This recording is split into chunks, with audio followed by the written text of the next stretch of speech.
મહારાષ્ટ્ર અને ઝારખંડની ચૂંટણીમાં જુબાની જંગથી ચૂંટણી પંચ અકળાયું છે। ચૂંટણી પંચે નિવેદનબાજીને લઈને ભાજપ અને કોંગ્રેસ અધ્યક્ષોથી એકબીજા વિરુદ્ધ ચૂંટણી આચારસંહિતા ઉલ્લંઘનની ફરિયાદો પર જવાબ માંગ્યો છે। બંને દળોએ સોમવારે એટલે કે 18 નવેમ્બરે બપોરે 1 વાગ્યા સુધી પોતાનો જવાબ આપવો પડશે। બંને દળોને ચૂંટણી પંચે લોકસભા ચૂંટણી દરમિયાન 22 મે 2024એ આપવામાં આવેલી એડવાઇઝરીની યાદ પણ અપાવી।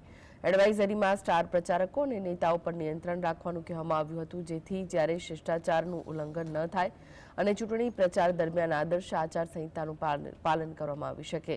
ઝારખંડમાં એક તબક્કાની ચૂંટણી પૂર્ણ થઈ ચૂકી છે। 20 નવેમ્બરે મહારાષ્ટ્રની તમામ અને ઝારખંડની અન્ય બેઠકો પર ચૂંટણી છે। આ દરમિયાન ભાજપ અને કોંગ્રેસ એકબીજા વિરુદ્ધ આચારસંહિતા ઉલ્લંઘનની ફરિયાદો ચૂંટણી પંચને કરી છે। હવે ચૂંટણી પંચે ભાજપ અધ્યક્ષ જેપી નડ્ડા અને કોંગ્રેસ અધ્યક્ષ મલ્લિકાર્જુન ખડગેને અલગ અલગ પત્ર લખ્યો અને ફરિયાદ પર જવાબ માંગ્યો છે।